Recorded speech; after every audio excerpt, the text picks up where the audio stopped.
company is immune from the impact of the recession, not even the one-time darling of Wall Street, Starbucks. After 37 years of growth, Starbucks is struggling to put the mo back in its Joe. The number one threat facing America, Starbucks. Going for a cup of coffee and they want you to buy a sandwich and a book and a DVD. In a memo to his top executives, Howard Schultz admitted changes have led to a dilution of the experience and a loss of the romance and theater of Starbucks, opening the door to competitors. This must be eradicated.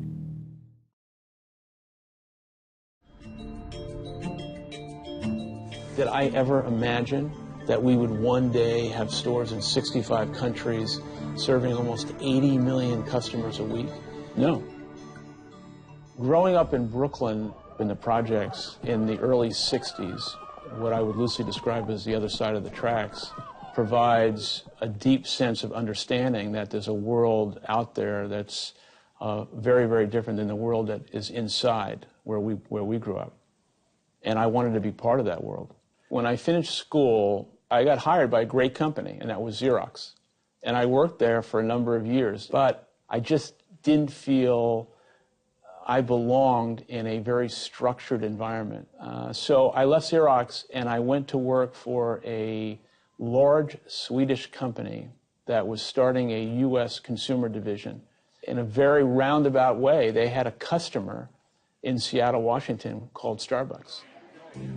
Their aspiration at the time was to expand to Portland, Oregon. I somewhat persuaded them that perhaps Starbucks' opportunity was bigger and they needed someone like me. You have to understand, Starbucks had 3 stores in '82, but the core business was just selling pounds of ground and roasted coffee for home use. A year after I joined the company, I went to Italy for the first time. First of all, you can't walk through any major city or town in Italy without running into a coffee bar and seeing the sense of community and the romance and theater around espresso. It just made me realize that Starbucks perhaps was not in the right part of the coffee business, that the real business and the opportunity was the integration of the beverage to creating a destination and a sense of community in the store. What I experienced in Italy was something that was transferable in the U.S. Bring, for the first time, great coffee, introduce new beverages that no one ever heard of. No one heard of a cafe latte before. I raced home to talk to the founders about the experience I had, and they rejected it. Over a period of 2 years, I left Starbucks to start my own chain of Italian coffee bars. At that time, Starbucks found itself in financial difficulties, and so the founder came to me and said, I can't think of Starbucks in better hands than if it was in your hands.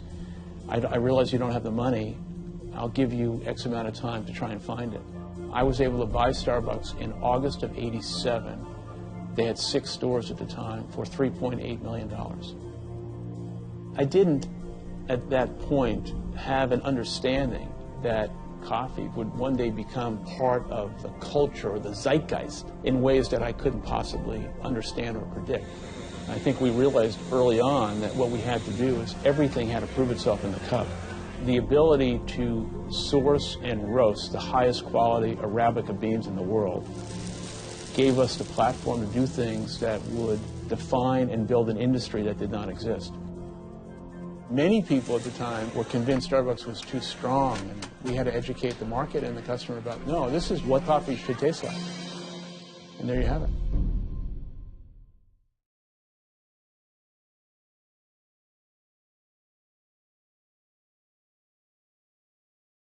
While he was away, some issues happened with the company, and he realized it wasn't really towards the company's mission.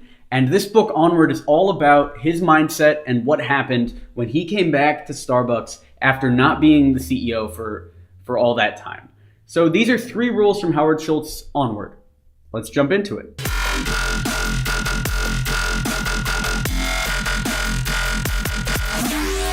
Rule number 1 is product quality is the most important thing. So as Starbucks scaled, the customer experience started to break down. They invested in some new coffee machines that had blocked the ability for baristas to make eye contact. They had started stocking their stores with a bunch of random stuff. So like instead of just music, they had started selling stuffed animals and all this stuff that had nothing to do with coffee. The taste of the coffee had gotten burnt because the baristas really didn't know how to make a proper espresso, or they'd been steaming the milk the wrong way. Like all these random breakdowns had been happening while Howard Schultz wasn't the CEO. And he realized that product quality is the most important thing. So he implemented a few things, three things to start. He invested in new coffee machines that were lower in terms of the eye level so that people could really experience it. He closed all of his stores for a day to retrain all the baristas how to make espresso. And then the other thing that was wrong was he had been selling sandwiches in the store, but the cheese on the sandwiches would melt and it would make the whole store smell like cheese instead of coffee. So he removed the sandwiches because of the cheese smell. So his first act as CEO was to reboot, right, to get the company back. And if you're looking at your own company, do this thought exercise. Try to look at your company as an outside observer, right? If you were a customer and you were treated the same way that your customers are being treated, would you continue to buy from yourself? And if not, what needs to be changed there? Is your product quality as high as it could be? Are your services as good as you say they are, as your sales team is saying? If not, it's time to improve. Rule number 2 is make cuts no matter if they hurt. No company is immune from the impact of the recession, not even the one-time darling of Wall Street, Starbucks. Same-store sales in this country have dropped 9% since the end of September, and Starbucks is finding that getting back to its venti-sized profits could be a tall order. So after he improved the product quality, he knew that he needed to make cuts. So one of the things that the CEO that was in charge before him did was try to expand Starbucks as big as it possibly could get. The end of the universe happens to be in the United States. I have seen it. And, oddly enough, it's in Houston, Texas. I know, I was shocked too. I left the comedy club there and walked down the street. On one corner, there was a Starbucks. And across the street from that Starbucks, in the exact same building as that Starbucks, was a Starbucks. And that was the kind of thing that Howard Schultz knew wasn't sustainable. So he had to close all these stores, especially around 2008 when the recession hit. People started losing their jobs. People couldn't afford a $5 coffee anymore, and Starbucks became more of a luxury. So he closed stores all around the world during the 2008 recession. And one of the things he writes about in this book is as he was closing these stores, people in the stores, customers and the baristas, would send him messages and beg him, literally beg him not to close the stores because it's part of their habits or whatever. And he still had to do it because he said that every individual in the company is not important as the business as a whole, right? He would rather a few people have to switch up their routines and go to a Starbucks that's 0.2 miles away instead of, 0.1 miles away from their house than have the entire business at risk of failing. And that's how he weathered 2008. That's how they got through the economic recession. Rule number 3 is give your employees power to change. Similar to rule number 1, and after that Great Recession happened, he realized that his employees had a lot more knowledge about what was going on with the customers than he did as the CEO in the office, or really than any of the higher-ups in the office. So what he started doing is implementing a lean process. Lean, if you don't know, is basically this process that started with manufacturers where employees are empowered to make small improvements that'll make their job more efficient without having to get approval from the higher-ups. So he let his employees identify problems for broken processes, whether that included moving around instructions for their coffee drinks, maybe rewriting the instructions to make them more efficient, moving trash cans to different parts of the store so that they could more efficiently throw things away, redoing the way that they clean stores. And he let each manager in each Starbucks have free reign within the limits of the franchise of the brand. He let them have free reign to solve these problems. And he would take those solutions and implement them on a corporate scale. The best solutions became corporate policy, and that led directly to the Starbucks you see today with all of the new redesigns and the fact that it doesn't smell like cheese sandwiches and the fact that it runs very efficiently. So implementing a lean process really worked for him, when you are fighting for survival, fighting for respect, you're going to do anything because you're desperate. My wife, who's here today, she was pregnant with our first child, and I didn't have a salary for the first year of our company. I mean, I would have done anything to make sure Starbucks survives. Now, can I expect that now that we have this size and scale of company, that someone who gets hired into Starbucks today is going to be as hungry as I was many, many years ago? And the short answer is probably not. However, I think we're talking about leadership now, and we're talking about instilling a mentality into the culture of the organization in which people need to understand that we cannot take a breath, that we have competitors who want to take the food off of our table.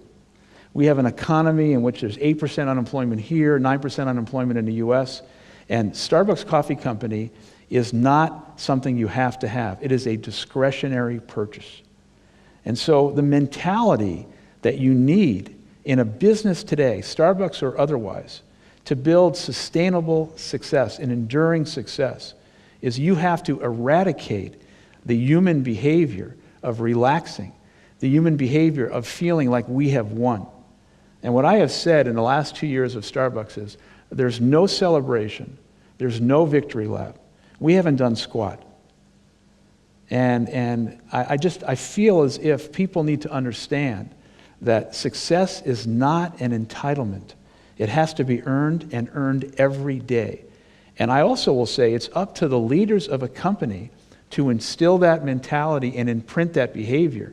And it's also up to the leaders to make decisive decisions when people are not adhering to that level of comprehensive, passionate commitment. I think the worst thing that can happen is that there is a level of bureaucracy and consensus building that the decision takes so long that the people who are in a position to benefit from the decision, just getting a decision, become so frustrated as a result of the process. And I think this goes back to a company that was once small and now getting bigger. And when you get bigger, you're trying to protect, trying to preserve, and you lose the courage to make the kind of decisions that once defined the company. And I just think, as I wrote in the book, especially during a crisis, that leaders need to be decisive, and you have to be willing to make decisions without perfect information. And then, crisis or not, your people are waiting for you to make a decision. They deserve timely decision making, and they deserve to understand how and why the decision was made.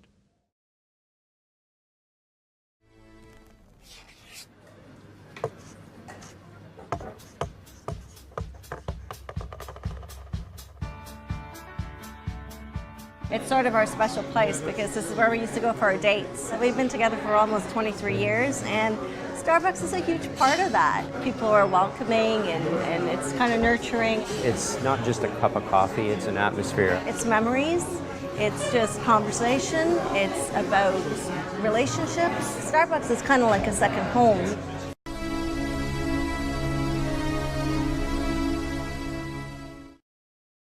So the perfect Starbucks experience for me would be walking in. So I'm opening the door. I walk in the door. And there is an open seat, and it's the window seat, and the sun's coming in. I get a nice big smile from everybody who works here. Not only are you recognized, but you feel valued. The barista asks me how my day is, and they tell me something about their day, and then we laugh. Not only am I just a face you remember, but you actually remember something about me. I come down here with other people. They have the names written on the cups basically before we even get to the caps. When they know you and they already have your drink put aside, I love that.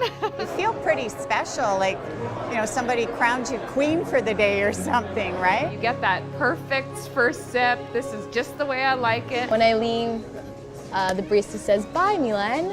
And I say, "Bye." Insert barista's name. Getting my name wrong at the bar.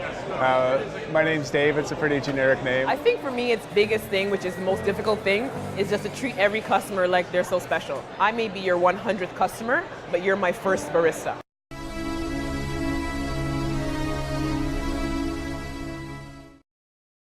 When I come to this location, they made an effort to get to know me. And there was this new girl, I hadn't seen her before, and she says, "How do you say your name?" So I told her.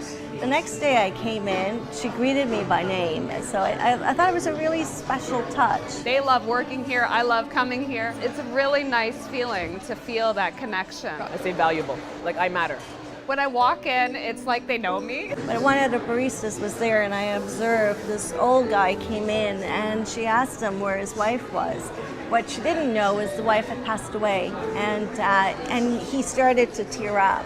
And she came around and she gave him a big hug, and it was the nicest thing because he obviously felt safe enough to share with that and to cry. And I just thought, that's a special barista. You will find a way to connect with somebody because it's coming from your heart.